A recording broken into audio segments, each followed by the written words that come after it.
What's going on, guys? This is obviously Jordan here, back in another video, and today we are finally reached it. This is day 10, 33.333 recurring percent of the way through our 30-day upload challenge.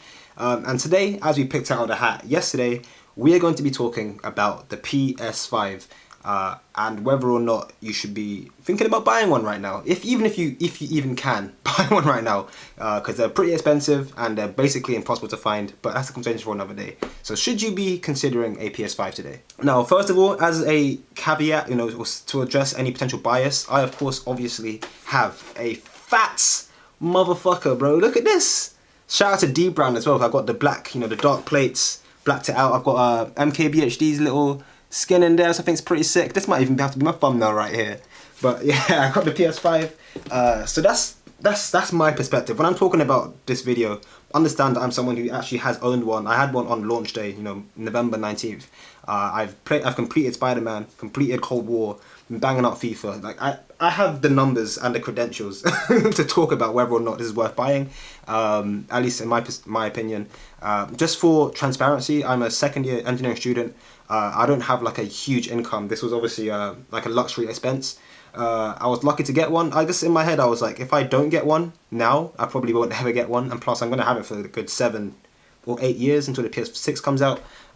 So yeah, that was my perspective. But let's actually talk about whether or not you should buy one. And right off the bat, I'm breaking YouTube's 0th rule right here by saying that you should not by any means buy a PS5 right now, but maybe you should later. And let me tell you why. So before I rip into this PS5, I want to say that it actually is a phenomenal console. I love playing it. The controller is actually people aren't joking around when they say the controller is a really good controller. The triggers are crazy, the vibrations are mad, it feels good in the hand. It genuinely is a really nice controller, and I like how, I don't know if I can get it on the camera, but if you look closely on the back here, you can see the PS logos, the plus, the X, circle, squares. Yeah, as you can tell, I'm not MKBHD out here with the camera, but but it actually is a very, very good console. But the problem with it, the first problem that I'm going to highlight with the PS5 here is that there just aren't enough games on it. There just genuinely are not enough games on the PS5 right now to justify buying it. Now again, as I said, I'm someone who's played through. I got a platinum trophy on Spider-Man. Not Into Spider-Verse, damn it, Miles Morales. I banged that game out. I've been playing a lot of FIFA on it, the FIFA Next Level edition. I played through Cold War, but I mean, obviously it's different. Those are the headline titles. There are obviously loads of smaller games out there. I've got Operation Tango. I played through Operation Tango. I really want to get Returnal. I really want to get Godfall. I haven't yet. Ratchet and Clank I do have somewhere in the world. I haven't received it yet to play it yet, but I do have that. So there are games on it, but there just aren't enough, at least in my opinion. If I wanted to sit down and bang these games out, I could have completed Spider-Man, Ratchet and Clank, Returnal, Godfall, all these games. That's 4 games I've listed. Project Operation Tango. I could have done all of those in about 2 weeks, and then at this point now, I've gone back. I'm playing Assassin's Creed Origins. I'm playing Valhalla. I'm playing God of War, Red Dead Redemption. Not God of God of War. I have played that. I've been playing Grand Theft, GTA 5. I've been playing Red Dead Redemption, and it's like, I really paid £450 on launch day to play GTA again for another generation. And as much as I love these games, it's not really worth buying a new console just to play the games you've already been playing, especially when I haven't got a 4K TV. I can get it to do 60 Hz, but I haven't got a 4K TV. I'm not really benefiting from the upscaled versions of these games, and even the games that I'm playing, they haven't even all got upscaled editions. I'm looking to get Cyberpunk, which is a PS4 game. I am looking to get Watch Dogs Legion, which again is a PS4 game. But the fundamental point is that I'm not buying PS5 games. I'm playing PS4 games to play on a PS5, which, yes, it looks a bit better, probably loads faster, but again, is that loading really worth £450? Let me just get that across to you. £450, and that's just the retail price. Let's not forget that no one's actually got a PS5 yet. If you actually want to buy one, I've seen them in CEX for £800. Are you really going to go to Cash Converter, CEX, eBay, Facebook Marketplace to buy a brand new console for double the retail price when you can just wait and get it somewhere else with normal?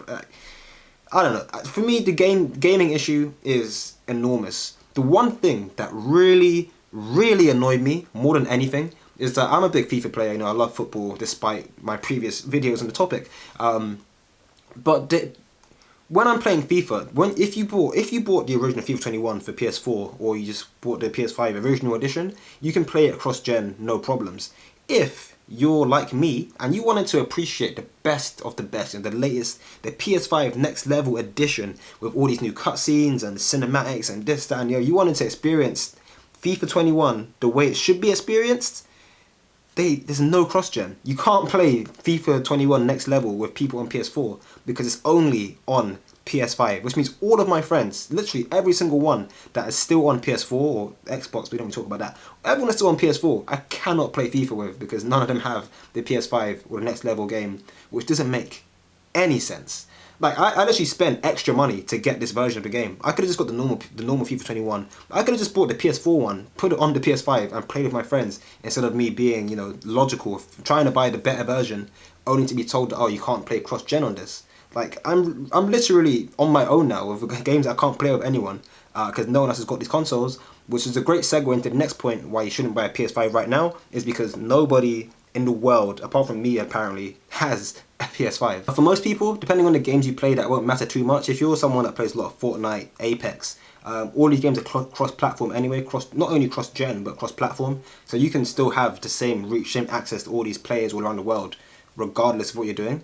But I'm playing games like Cold War sometimes on, on the PS5, and I'm waiting for like 5 to 10 minutes. Maybe it's just me, maybe my servers is bad or my Wi-Fi is just bad, but I've had no problems with any other games. So when I was playing Cold War, I'm waiting like 5 minutes, 10 minutes to find a match. And maybe it's because no one's got the game, maybe it's because no one's got PS5s, maybe it's because, again, my Wi-Fi, I don't actually know what the issue is, but at the end of the day, I don't care what the issue is. The fact of the matter is, if I put the game in and I say I want to play, it means I want to play now. I don't want to play 10 minutes from now.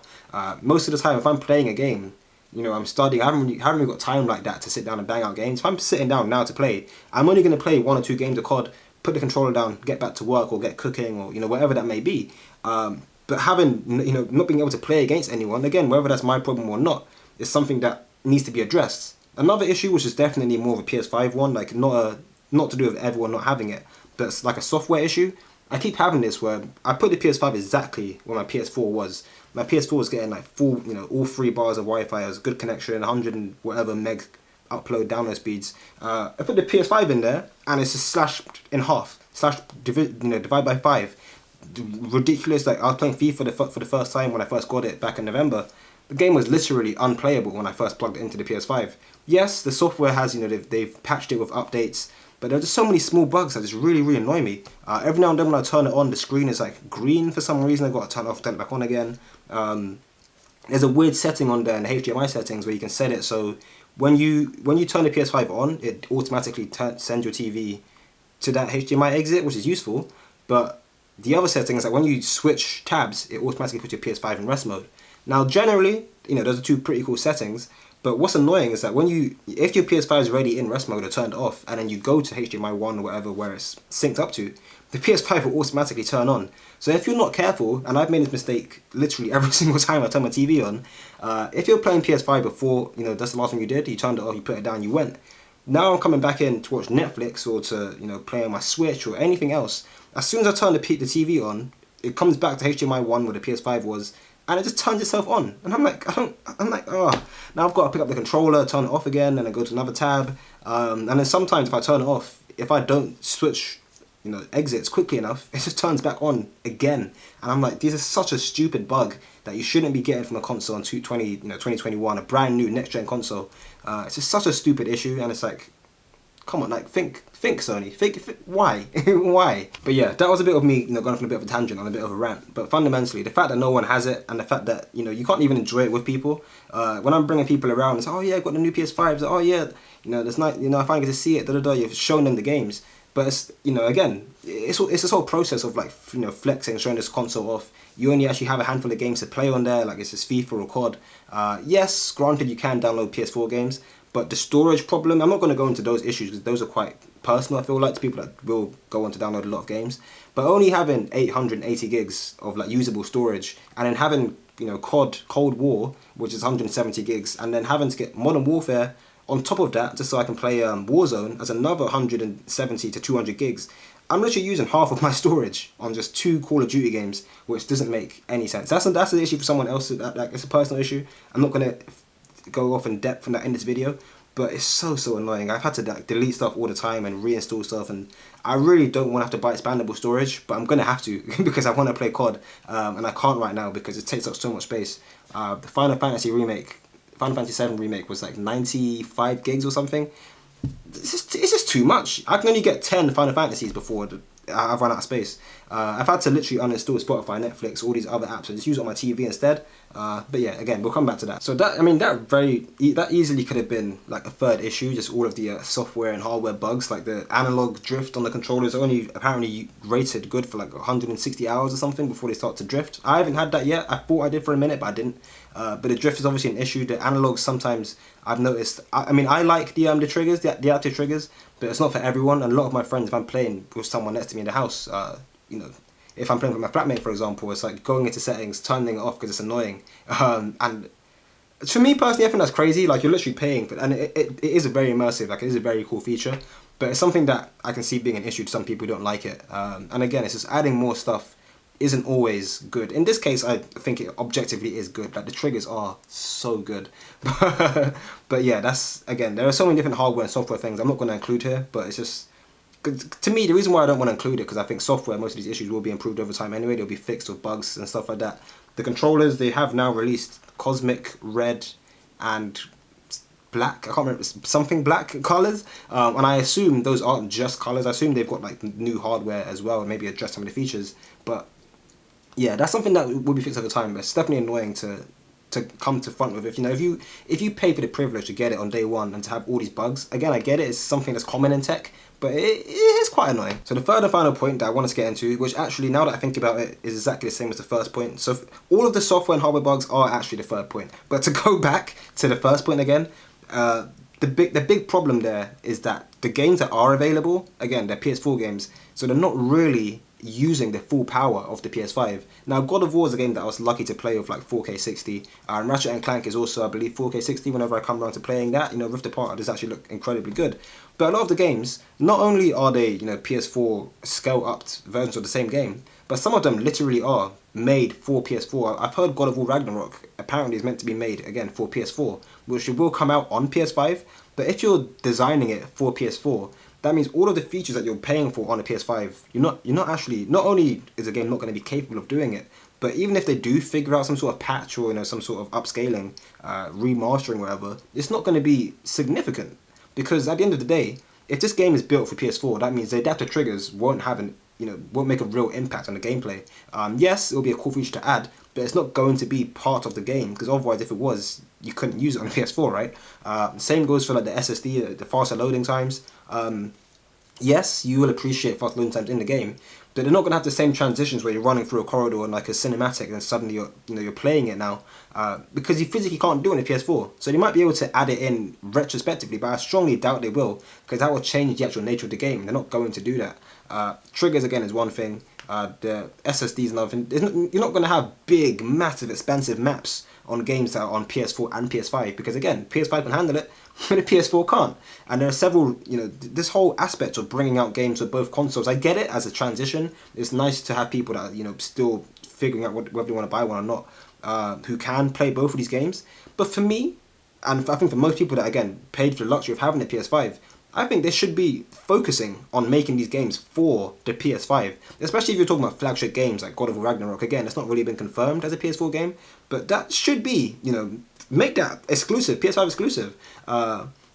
Make GTA 6, next gen exclusive. If you want to have like a little patch on the PS5 one, on GTA 5 to just to bridge the gap, that's fine.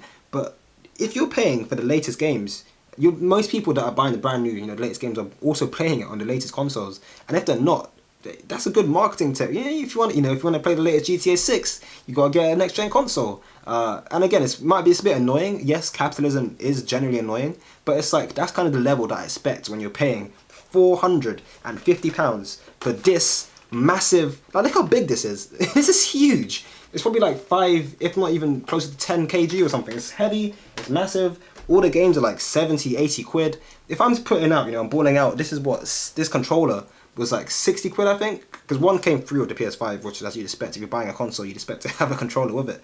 But I bought another one so I can play with my friends, given that I can't play with them online. And again, no games for it. No games, and the games that are there aren't using its full power. And yeah, those are kind of like my three, well, almost like four reasons in the end for why I don't think now's a good time to buy a PS5. You know, don't buy it yet. If you save up for it, if you do really want one and you're looking to go as soon as possible, I would at least, you know, at bare minimum, don't spend more than the retail price. I've seen all these like people flipping consoles for like £600, £700, £800. At bare minimum, if this video is telling you anything, it's like don't spend £800 on a PS5, please. If you do want to get one, then fair enough, get it at your earliest convenience for $450 or $350 if you want the discless one. That's, you know, I'm not gonna hate you for that, because at the end of the day, I did also buy one as well, and I do appreciate having it around, even if it's just like, again, there's like a little flex. Oh yeah, look what I got going on over here. Like, that's a cool thing to do. But at bare minimum, if this video tells you anything, it's like don't overspend for these consoles. If you just want a console to play like a bunch of games, Xbox, as much as I think Xbox is terrible, you know, if you get an Xbox and you get Game Pass, you're probably way better off. You can actually play things straight away with whoever you want on most of these cross-gen, cross-platform games, versus, again, spending like big bucks on this to wait at least, it's going to be at least a year, I think, until we have a good set of games with the PS5. Usually, November, December, September, you know, October, Christmas time is when you get good games, because of course it's the festivity, people are going to be selling more games in that period, but there's no reason to believe that's going to happen this year, especially with COVID and the lockdowns continuing worldwide. So personally, I think it's going to be next year. You know, next Christmas is when you're going to have like a lot of good games. That will coincide perfectly as well with the World Cup in Qatar going on in 2022. But yeah, that's it for me for this video. So I hope you guys have enjoyed it. Again, I do want to flex this one last time. Shout out to D-Brand. This dark plate and MKBHD for the sticker, beautiful stuff. I'm happy. I'm very happy that I spent the extra money in the end to get this. Because at the end of the day, even though this sounds like a lot, it's like $60 I think, it's about £40. Even though it's an unnecessary expense, in my head what I'm saying is that I'm going to own this console for like 7 years. Because at least that's the gap between PS3 and PS4. No, PS4 and PS5 was 7 years. So I'm expecting probably a similar time frame for this PS5. And in that case, spending £40 for something that's going to last you 7 years isn't actually that bad. If you just round up to 8 years for the math is easy, that's literally you're paying like, what, £2? Well, that's not true, it's £5 a year. But £5 a year to own custom plates that makes it look way better than everyone else's PS5. Of course. I'm just looking forward to buying a black controller. That's going to change the game for me. You won't see me ever again. If new games come out, God of War Ragnarok, and I get a black controller, yeah, yeah, you'll know when I buy those two things. But for now, it's been great. Let's pick another thing out of the hat. Actually, no, I'm not going to do this because I have a video planned. So okay, I'll pick one out of the hat anyway, just for the sake of it. But I can't guarantee this is going to be day 11 of the challenge. You know, I looked at that one, so I'm gonna have to do it like this again because otherwise I'm gonna cheat. I'm too driven to cheat. This is should you trust me on, and then ... So I don't actually know what I'm gonna do this one on yet. Basically, a lot of people have messaged me. Well, most of my friends. I said a lot of people. Like most of my friends will be like, "Oh, so about investments or internships, university." And it's like, why should I listen to you on investments or internships or uni when you're like failing uni? Your investments are, I mean, they're currently way up, and I haven't seen any losses since I started investing. But again, it's like, you know, should I trust you in these things? I'm going to figure out, you know, I'm going to ask some questions and get that video sorted out for tomorrow. But yeah, no guarantees that will be actually tomorrow's video, either the next day or tomorrow. That's been day 10, and I hope you guys have enjoyed it. Talk to you guys in the next one. Peace.